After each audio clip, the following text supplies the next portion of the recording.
a contar por uma bênção alcançada e recebida ao longo da semana. Eu queria saber quem você tem visto em especial,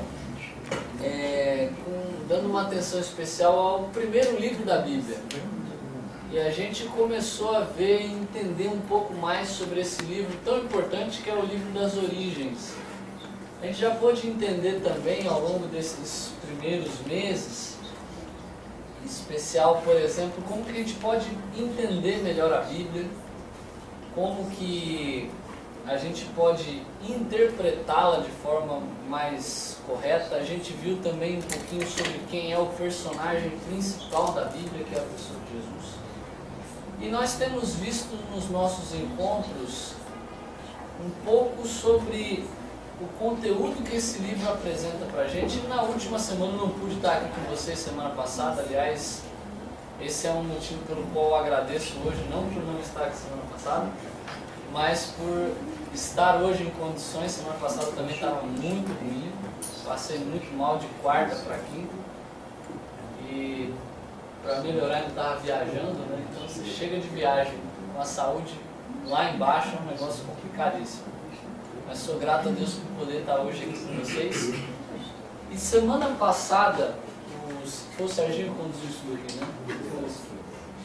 Vocês estudaram um pouquinho sobre um maior acontecimento da história, que é a volta de Jesus. E hoje a gente vai tentar entender pela Bíblia um assunto aparentemente muito complicado, muito delicado até de se tratar, mas que desperta dúvidas em muita gente. Semana que vem a gente vai encerrar essa série de temas para começar uma nova série também de estudos que com certeza vão fazer muito bem para cada um de nós. E hoje a gente vai entender um ponto que leva muita dúvida, porque existe uma infinidade de maneiras de se encarar e de tentar se oferecer respostas sobre esses assuntos. Hoje a gente vai entender um pouco melhor o assunto da morte, ou melhor, o que acontece com as pessoas depois que elas morrem. Esse é um assunto que leva muita dúvida e muita discussão, porque até hoje ninguém conseguiu voltar para dizer como é que é. E existem muitas formas de tentar entender esse assunto. Eu vou tentar resumir alguns pontos de vista principais. Por exemplo, existem pessoas que dizem que assim que você morre, na verdade você não morre, você simplesmente é como se estivesse jogando um videogame e morreu ali, começa de novo. Essa é uma forma muito simples, obviamente, para você explicar o que chamam-se de reencarnação. O que é a reencarnação? A reencarnação é a forma de interpretar que a morte não é um fim, mas um recomeço. E a vida nada mais é do que um constante recomeço. Existem inúmeras maneiras de se entender também a própria reencarnação. Tem gente que, por exemplo, defende que você vai reencarnar em uma forma inferior ou superior de vida que você tem, dependendo da vida que você viveu. E cada etapa de vida é como se fosse uma etapa de purificação. Se você viveu uma boa vida, você vai reencarnar numa forma de vida melhor do que a que você tinha. Se você viveu uma vida ruim, você vai reencarnar numa forma de vida inferior, para você entender algumas coisas, e seria esse constante recomeçar. Logicamente que existem várias formas de se interpretar a reencarnação. Tem gente que fala que você vai reencarnar só como ser humano, tem gente que fala que você pode reencarnar em qualquer forma de vida. Existe uma outra ideia que talvez seja a mais conhecida e divulgada dentro do nosso meio, porque o Brasil é um país predominantemente cristão, que é a ideia que diz que se você for uma pessoa boa, após a morte você vai para onde? Para o céu. E se você for uma pessoa ruim? Você vai para o inferno. a grande maioria daqueles que são cristãos acreditam nisso. E existe também uma ideia alternativa, e essa é uma ideia muito divulgada principalmente pela Igreja Católica, que defende uma terceira opção, que é o purgatório. O que é o purgatório? O lugar onde a pessoa está numa fase de testes, onde por um determinado período ela fica ali aguardando se ela vai para cima, para o inferno, para baixo, ou para cima, para o céu. É a ideia de que a vida nunca tem fim. Mas será que é isso que de fato a Bíblia fala para a gente sobre o que acontece com a gente quando a gente morre? Existem outras formas de encarar isso. Por exemplo, tem gente que diz que a pessoa quando morre ela fica vagando por um determinado período. Daí vence a ideia das almas penadas, dos espíritos, das assombrações. Que pessoas que talvez não tenham um certo se vão para o céu ou para o inferno, elas vão ficar perambulando por aí, puxando o pé de um e de outro na cama de vez em quando. Mas o nosso objetivo hoje aqui é tentar entender esse assunto à luz da Bíblia, para ver o que de fato a Bíblia fala sobre isso. E por incrível que pareça, a resposta sobre esse assunto começa exatamente no primeiro livro da Bíblia. E eu quero convidar você a abrir junto comigo no livro de Gênesis. Gênesis, capítulo 2. A gente vai ler a partir do verso 7. Vai começar com o verso 7, depois vamos lendo alguns outros. Mas, para a gente começar a entender esse assunto, eu preciso explicar um ponto para você. Que é o seguinte: para a gente conseguir entender o que é de fato a morte e o que acontece depois dela, a gente primeiro precisa entender o que é a vida. Eu entendendo o que é vida, eu vou conseguir entender melhor o que é a morte e o que vai vir depois. E a Bíblia fala pra gente o que é a vida.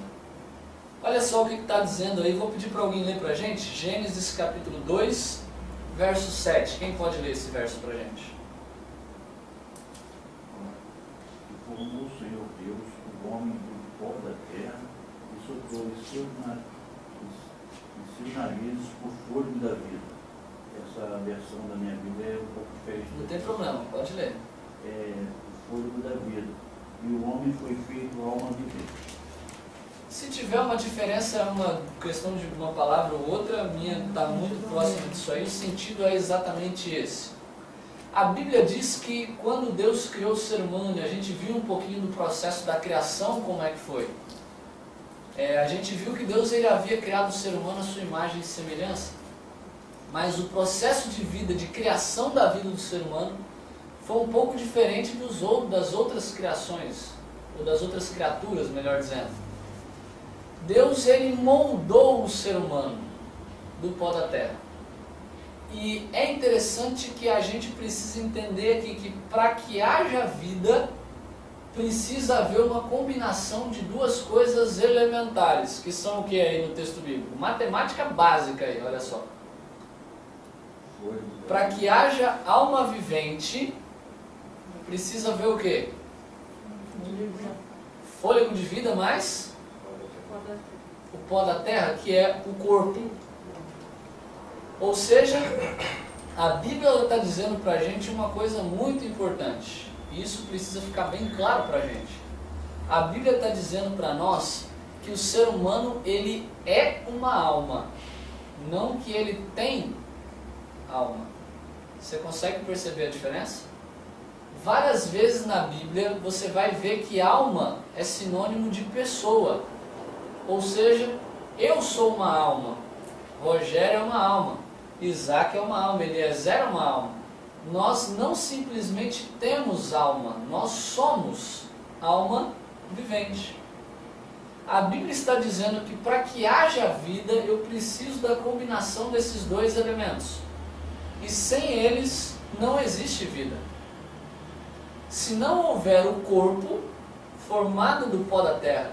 E esse fôlego de vida, que é essa energia que a gente tem, que nos diferencia de um cadáver, nós não somos alma vivente. Para a gente entender isso aqui um pouquinho melhor, talvez um exemplo aqui ajude a gente a entender. Alexandre, você está perto aí do interruptor, né? Você pode apertar o interruptor para a gente ali, por favor? Desligou. O que parou de acontecer aqui? A gente não tem mais o que ali? Luz. Para que haja luz nessa lâmpada, a gente precisa de algumas coisas. Por exemplo, resumindo e enxugando o processo, para que a gente tenha luz elétrica, a gente precisa do equipamento, da lâmpada, da tomada, de tudo isso. E precisa também do quê? Energia.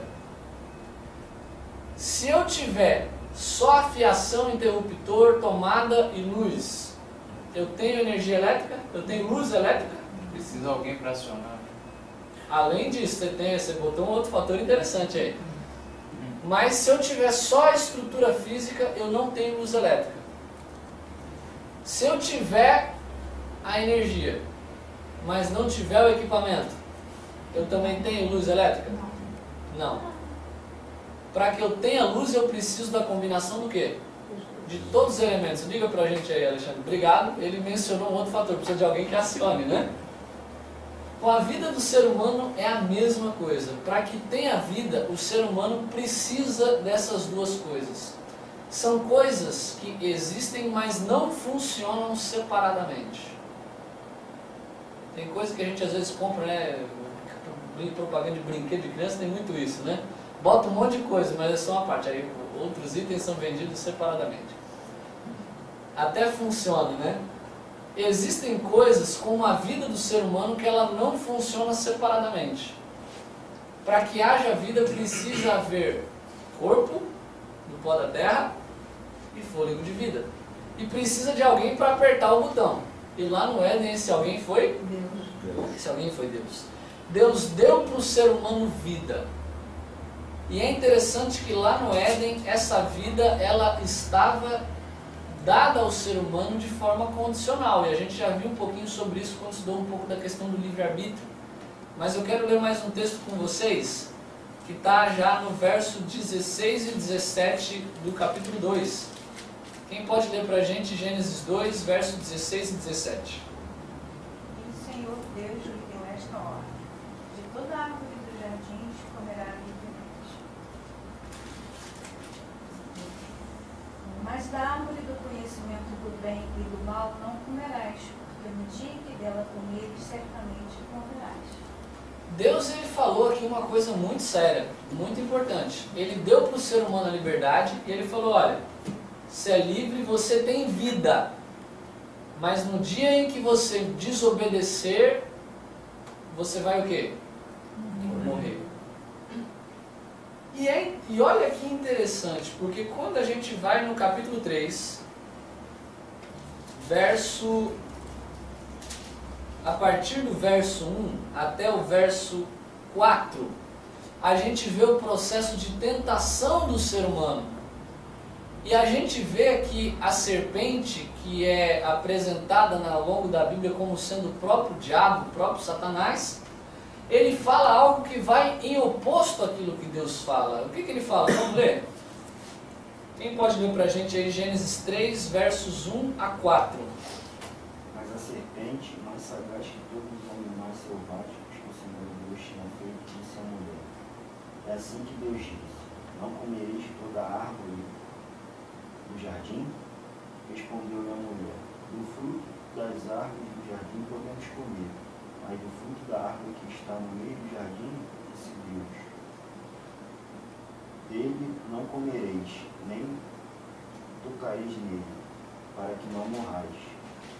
Então a serpente disse à mulher: é certo que não morrereis. Você vê o contraste aqui? Deus falou o quê? Certamente? Morrerás. Satanás ele fala outra coisa. Certamente não morrerás. Certamente não morrerás. E é interessante que a primeira mentira do nosso planeta tem a ver com morte. E é curioso que Satanás tem usado também a morte para enganar muita gente até os dias de hoje. Sabe por quê?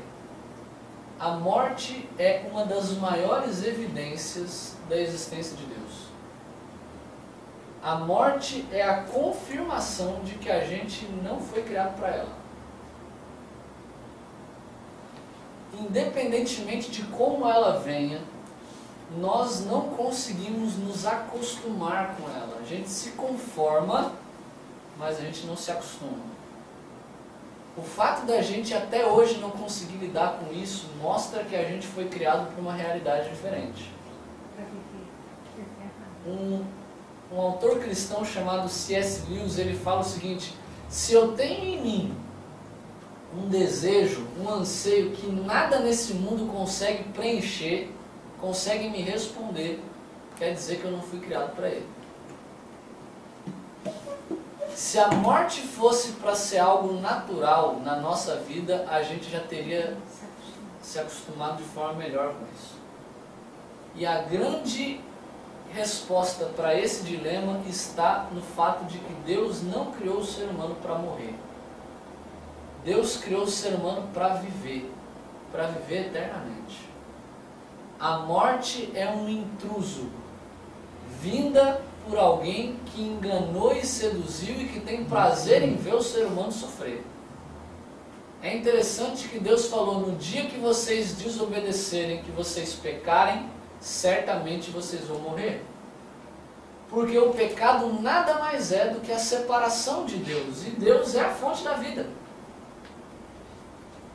O inimigo enganou o ser humano dizendo que ele não morreria, e hoje ele continua enganando de diversas formas, dizendo: você não vai morrer. A vida, ela dá um novo começo, ou ela vai continuar de outra forma. Deus conhece a seriedade da morte. O ser humano foi criado como se fosse um aparelho. Se você deixar o teu aparelho ligado na tomada, ele vai estar com a bateria o tempo todo carregada. Mas a partir do momento que você tirar da bateria, da fonte de energia, ele até aguenta um pouco. Mas vai chegar um momento que a bateria vai o quê? Vai acabar. Deus é vida. O pecado, a Bíblia fala que nos separa de Deus. Então, consequentemente, nós nos separamos da fonte da vida.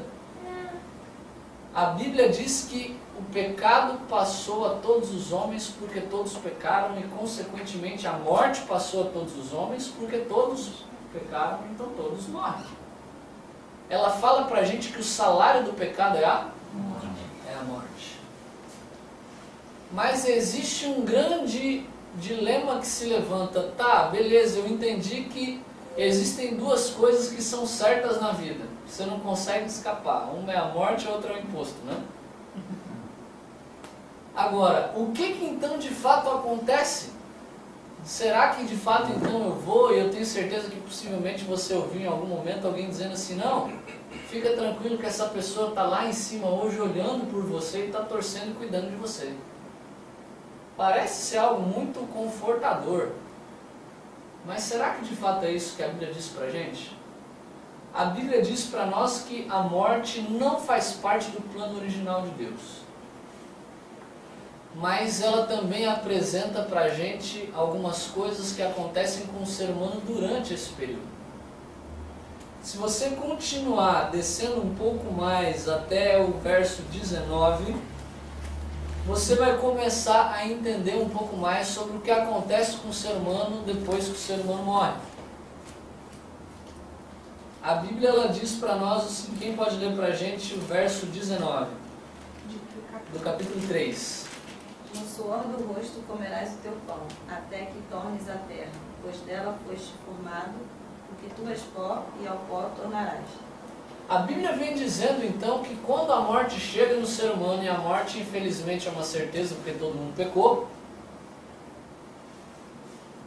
Deus ele fala para o próprio Adão: Adão, você vai trabalhar, você vai ter que ralar agora, filhão, para você conseguir o seu sustento, até que você volte ao pó, porque tu és pó, e ao pó tornarás. Ou seja, o corpo volta para o pó. Mas aí você pode pensar, mas pastor, e o espírito? E o fôlego de vida? Será que ele não permanece consciente? Quer dizer então que esse espírito ou esse fôlego de vida, ele então é que vai para o céu? O corpo fica lá, mas o fôlego de vida vai para o céu? Olha o que a Bíblia diz lá no livro de Eclesiastes, lá próximo do meio da Bíblia. Vai abrir tua Bíblia no meio, você vai estar aí possivelmente no livro de Salmos ou de Provérbios. Você vai andar mais um pouquinho, você vai chegar no livro de Eclesiastes. Para quem está com essa Bíblia aqui, é a página Eclesiastes capítulo 9, vai ser a página 463.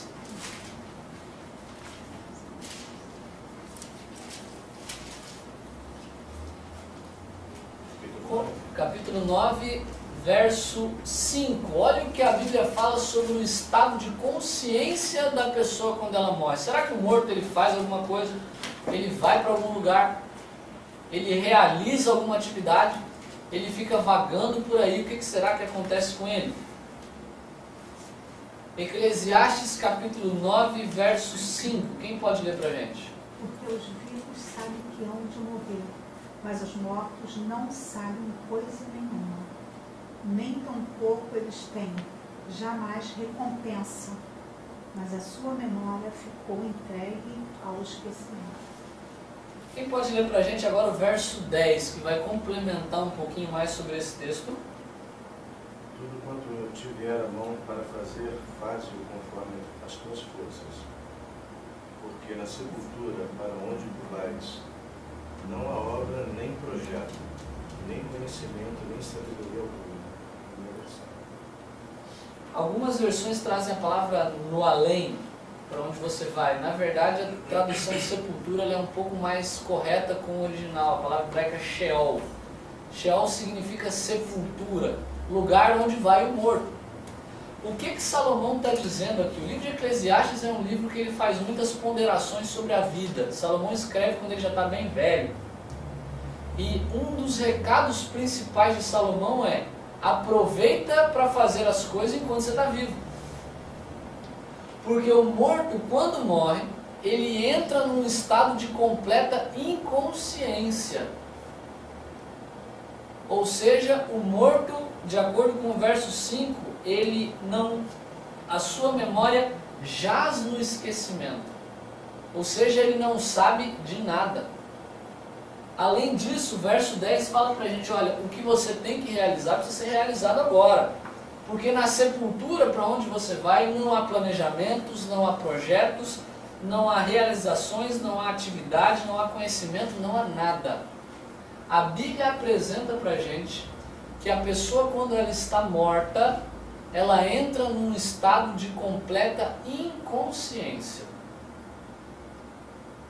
O corpo jaz na sepultura. E olha o que diz o capítulo 12.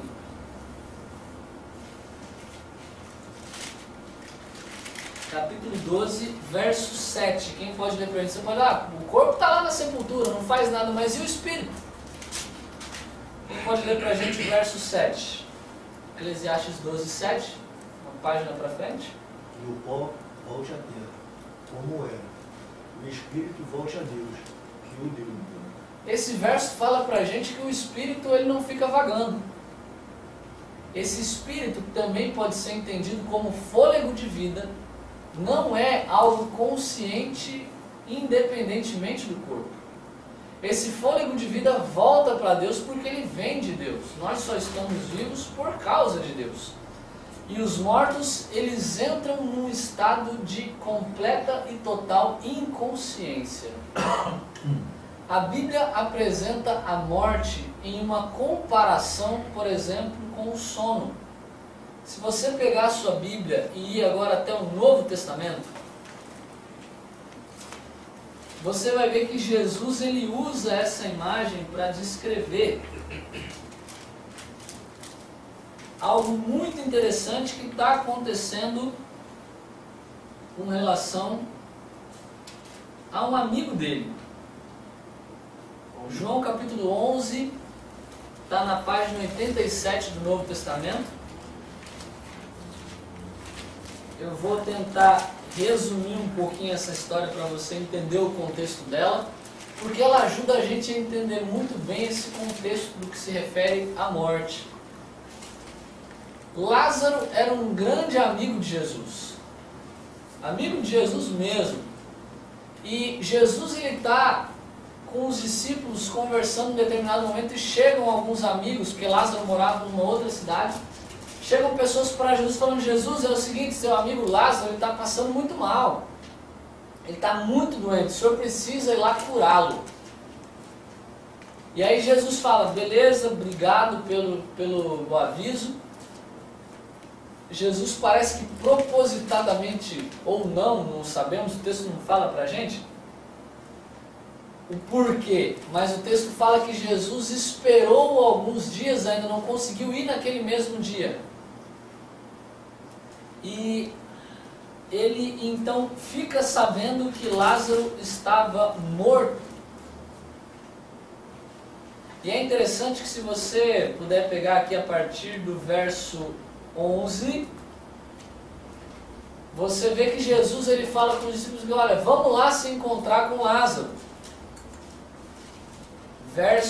A partir do verso 11, João 11, a partir do verso 11 também, página 87 do Novo Testamento, o texto bíblico diz o seguinte: isso dizia e depois lhes acrescentou: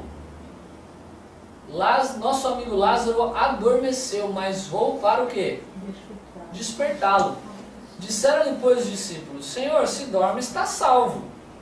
Jesus, porém, falara com respeito ao quê? A morte de Lázaro. Mas eles supunham que tivesse falado do repouso do sono. Então Jesus lhes disse claramente: Lázaro morreu. A Bíblia compara a morte com um sono profundo, onde a pessoa entra num estado de completa e total inconsciência. E a Bíblia continua dizendo que no relato Jesus vai até onde Lázaro está. Ele vê as irmãs, a família de Lázaro chorando, e Jesus chora também, porque Jesus não permanece inerte ao nosso sofrimento. Ele vê Maria chorando copiosamente e ele chora também. E então ele fala: Maria, fica tranquila, porque eu vou ressuscitar Lázaro. Eu sou a ressurreição e a vida. E aí Maria fala: não, Senhor, eu sei que no último dia o Senhor vai ressuscitar. E Jesus fala: Maria, você não está entendendo. E essa história ela me levanta uma série de questionamentos. Porque pensa bem, Lázaro era um cara ruim ou gente boa? Era gente boa, era amigo de Jesus. Então quer dizer que se Lázaro tivesse morto, ele ia para onde? Se a pessoa quando morre vai para o céu ou para o inferno? E Lázaro era um cara bom? Lázaro estava onde então? Céu. Lázaro estava no céu. Jesus poderia ter dito para Maria Madalena o seguinte: Maria, fica tranquilo que ele está lá de cima olhando e torcendo por você.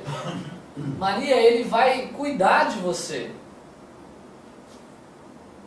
Mas ao contrário disso, a Bíblia fala que Jesus ele vai em direção até a sepultura de Lázaro, 4 dias depois, quando Lázaro já estava fedendo que só.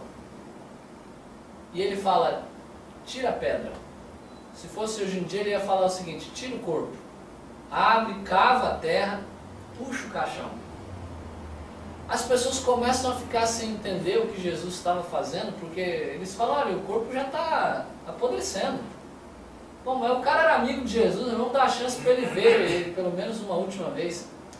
E a Bíblia diz que quando Jesus abre, quando aquelas pessoas removem aquela pedra, Jesus fala: Lázaro, vem para fora. E aqui a gente tem um ponto interessante na história.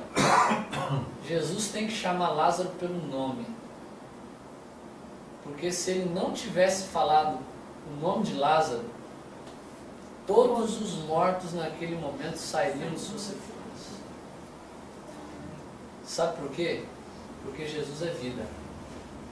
E onde há a palavra de Cristo, a vida. E a morte não pode prevalecer onde Cristo fala, porque Cristo tem poder até sobre a morte. Cristo, ele chama Lázaro. Lázaro, vem para fora. Lázaro sai tirando ali os curativos, as faixas. Eu pergunto, se Lázaro estivesse no céu, que atitude de Jesus teria sido essa? Trazer alguém que está no paraíso para esse mundo ruim de novo, para morrer de novo? Não faria muito sentido. Lázaro estava descansando e Jesus ele dá a Lázaro uma nova oportunidade de vida. Jesus não é um sádico. Eu fico imaginando que se Lázaro estivesse no céu, não sei quantos aqui já viram aquele desenho, A Era do Gelo, que tem um esquilinho que fica o tempo todo atrás da amêndoa, né? Da noz. E até que ele parece que tem uma hora que ele bate as botas e ele vai para o paraíso das nozes, né? E ele vê aquela noz enorme, vai correndo em direção a ela. Quando ele está chegando, vem o bichinho, faz a respiração boca a boca e ele volta. E ele volta indignado, né? Eu imagino que se Lázaro estivesse no paraíso, ele ia voltar do mesmo jeito. Qual é, Jesus? Estou lá no céu, no paraíso, no lugar perfeito, o Senhor faz essa maldade comigo? Isso seria a maior crueldade que Jesus poderia fazer com alguém. Ou então olha por uma outra perspectiva. Imagina alguém no céu, o paraíso, um lugar onde não tem sofrimento, não tem dor. Imagina que você morre, você vai para o céu e você então, alguém fala, né, olha, fica tranquilo que ele está lá olhando por você. E você começa a ver lá de cima as pessoas aqui embaixo sofrendo pela tua perda. Tristes e inconsoláveis porque estão sem a sua presença. E você está num paraíso, vendo as pessoas sofrendo. E você não tem poder para fazer nada, para tentar diminuir o sofrimento daquelas pessoas. Eu pergunto, isso seria paraíso? Isso também seria uma câmara de tortura, porque você está vendo lá as pessoas sofrer sem poder fazer nada. O ato de deixar o ser humano inconsciente diante desse momento, talvez seja o ato mais misericordioso de Deus, tanto para o que morre, quanto para os que ficam vivos. Saber que a pessoa está morta, inconsciente, é algo que talvez nos ajuda a ficarmos um pouco menos tristes. Mas é interessante que a Bíblia não simplesmente termina dizendo, olha, é isso aqui, pronto, acabou. O mesmo Cristo, no capítulo 5 do mesmo Evangelho de João, ele fala pra gente algo muito interessante. A Bíblia diz que os mortos, eles aguardam um momento especial. Na verdade, a Bíblia não fala sobre reencarnação, a Bíblia ela fala pra gente sobre ressurreição. João capítulo 5, verso 28 e 29. Quem pode ler esse texto pra gente? João capítulo 5, verso 28 e 29, página 81. Não vos maravilheis disto, porque vem a hora em que todos os que se acham nos túmulos ouvirão a sua voz e sairão. Os que tiverem feito o bem, para a ressurreição da vida, e os que tiverem praticado o mal, para a ressurreição do juízo. A Bíblia fala pra gente que haverá um momento em que Deus chamará cada uma das pessoas à vida novamente. Logicamente que cada um desses lados tem um contexto específico que precisa ser estudado depois num momento específico. Mas a Bíblia está dizendo que a morte não é quem vai dar a palavra final. Porque um dia aquele que é o doador da vida chamará todos os mortos à vida novamente. A Bíblia fala de ressurreição. E ela apresenta duas ressurreições. A ressurreição da vida e a ressurreição do juízo. Hoje eu quero terminar a mensagem dessa noite falando da melhor ressurreição, que é a ressurreição da vida. Semana passada vocês puderam ouvir um pouquinho sobre a volta de Jesus. Nós carregamos conosco uma esperança. A esperança de que um dia Jesus vai voltar. E a gente vê pela Bíblia que esse dia em breve vai acontecer. Que quando a gente olha os sinais, esse dia está muito próximo de chegar. E eu quero terminar a mensagem dessa noite lendo o último texto da Bíblia, que está na primeira carta de Tessalonicenses, no capítulo 4, está na página 169 do Novo Testamento. Já você vai avançar alguns livros depois de João. 1 Tessalonicenses, capítulo 4, a partir do verso 13. Esse para mim é um dos versos mais belos da Bíblia, porque ele apresenta para a gente uma promessa fantástica. 1 Tessalonicenses, capítulo 4, a partir do verso 13, na página 169. Quero ler esse texto, que diz o seguinte: não queremos, porém, irmãos, que sejais ignorantes com respeito aos que dormem. Vê que Paulo ele também compara a morte com o sono. Com respeito aos que dormem, para não vos entristecerdes como os demais que não têm esperança. Desespero, ela causa angústia, ela causa tristeza. Mas aqueles que acreditam e se baseiam na palavra de Deus, eles podem encarar a morte de uma perspectiva um pouco diferente. Não quer dizer que eles não vão chorar, não quer dizer que eles vão ser insensíveis e não vão sentir tristeza pela perda.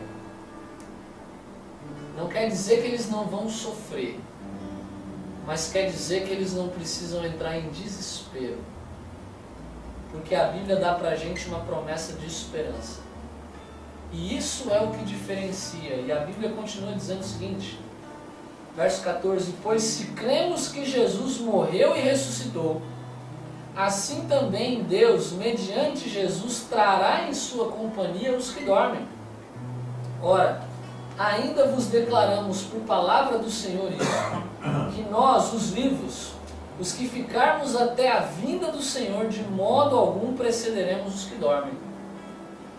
Porquanto o Senhor mesmo, dada a sua palavra de ordem, e ouvida a voz do arcanjo, e ressoada a trombeta de Deus, descerá dos céus, e os mortos em Cristo ressuscitarão primeiro. Depois nós, os vivos, os que ficarmos, seremos arrebatados juntamente com eles, entre as nuvens, para o encontro do Senhor nos ares, e assim estaremos para sempre com o Senhor. Consolai-vos, pois, uns aos outros com essas palavras. Olha que promessa fantástica. A Bíblia diz para nós que a morte não é um fim, mas que em Cristo há a possibilidade de um recomeço. A Bíblia diz para nós que nós não precisamos ficar desesperados, porque existe alguém que tem poder para vencer a morte. O mesmo Paulo, lá em Coríntios capítulo 15, ele vai falar fantasticamente sobre a ressurreição, e ele fala que é porque Cristo ressuscitou que nós também temos a certeza de que os mortos ressuscitarão. E começa a imaginar essa cena que fantástica. A Bíblia diz que quando Cristo voltar, Ele que é o próprio arcanjo, só existe um arcanjo que é o próprio Cristo. A palavra arcanjo significa o chefe dos anjos. A Bíblia diz que Cristo ele vai dar uma ordem. E Ele vai começar a chamar todos aqueles que morreram esperando se encontrar com Ele. E os mortos vão começar a ressurgir, agora em um corpo perfeito. Porque Deus estará definitivamente oferecendo para eles a vida eterna. A morte não é algo que deve nos deixar preocupados. Porque a Bíblia fala que aqueles que morrem em Cristo morrem no lucro. Porque sabem que a próxima coisa que vão ver vai ser o seu Salvador chamando para se encontrar com Ele nas nuvens dos céus. A morte é um intruso, um inimigo que faz muitas baixas, mas a Bíblia diz que ela não dá a palavra final. Eu não sei se talvez você tenha passado por momentos difíceis encarando a perda de um ente querido.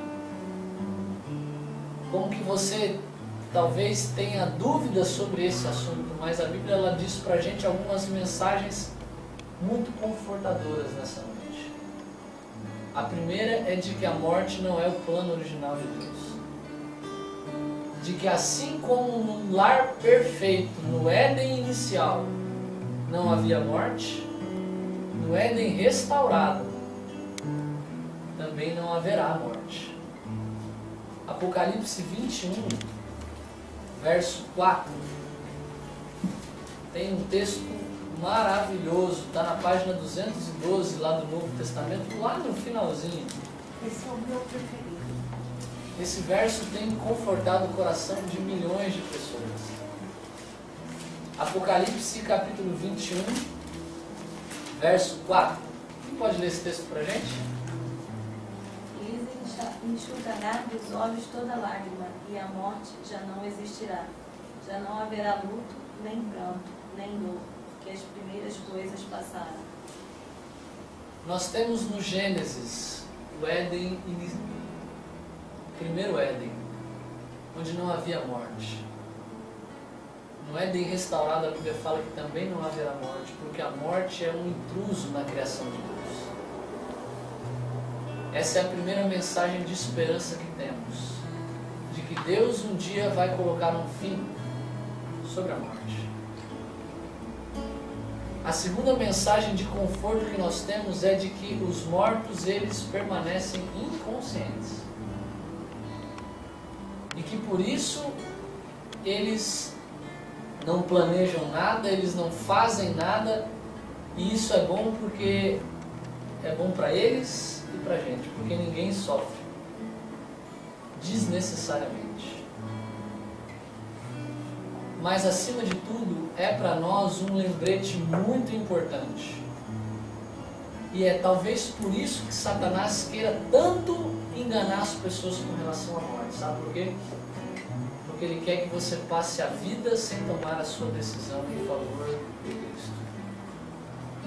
Quanto mais ele conseguir enganar as pessoas dizendo que elas não morrerão, ou de que na verdade a morte vai simplesmente ser um ciclo novo que vai constantemente começar, ele está dizendo o seguinte: você não precisa tomar decisão por Cristo enquanto você está vivo, e é tudo o que ele quer.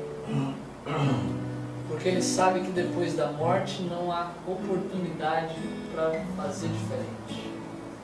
E é exatamente por isso que você vê a Bíblia sempre dizendo o seguinte: hoje é o dia. Hoje é o dia de entrega. Hoje é o dia de salvação. Porque o amanhã você não sabe o que vai acontecer. Não deixe para amanhã o que você pode fazer hoje. Não deixe para amanhã o entregar-se a esse Deus que quer te oferecer vida.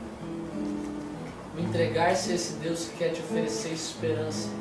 Porque mesmo que a morte venha amanhã, você vai ter a certeza de que a sua decisão vai garantir para você a ressurreição, para esse lar especial que Ele tem preparado. Você descanse e encontre conforto e paz na mensagem da Palavra de Deus, tendo a certeza de que tudo que Ele faz é por um propósito muito especial. E que acima de tudo, você espere incessantemente o dia em que teremos esse encontro, que vai ser um momento fantástico, poder se encontrar com Cristo, com todos aqueles que Ele salvou. Que Deus nos abençoe e conforte nosso coração com essa mensagem. Vamos cantar? 32.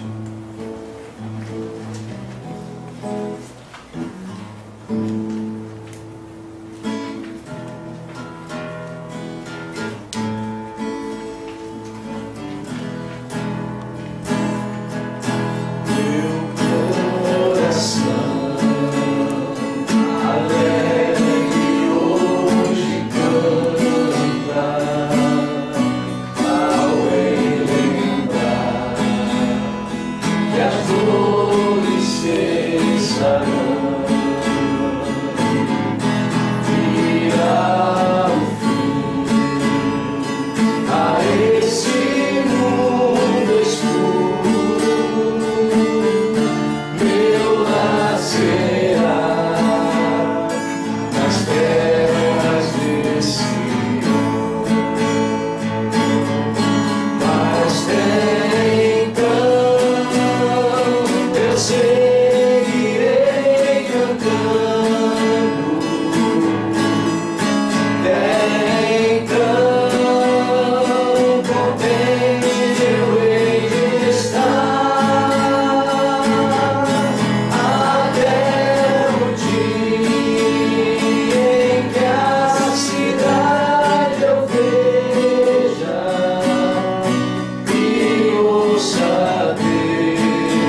Pai, obrigado, Senhor, porque mesmo em meio a tanta confusão que vemos com relação a esse assunto tão delicado, podemos encontrar conforto e esperança na Tua Palavra. Conforto e esperança, Senhor, porque podemos ver que a morte não é o Teu plano original. O Senhor nos criou para a vida e vida plena. Podemos também encontrar conforto e esperança, Senhor, porque sabemos que ela acontece por um período limitado. Porque dentro de pouco tempo aquele que há de vir virá e voltará para nos oferecer vida eterna e infinita nele, onde a morte dará o seu brado final e será finalmente destruída por aquele que é a própria vida.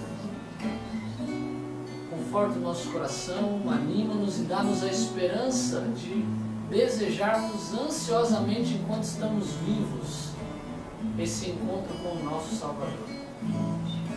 Dá-nos agora também, Senhor, uma boa noite de descanso. Que o Senhor nos leve em segurança para os nossos lares e nos traga nos nossos próximos encontros também.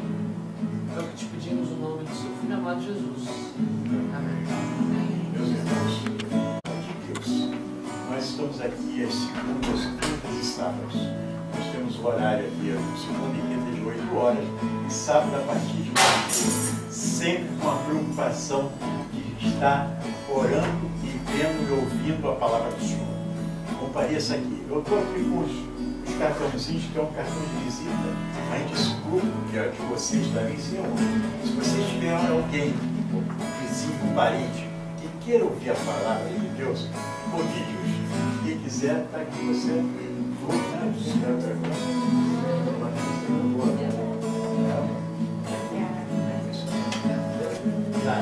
Prazer, você.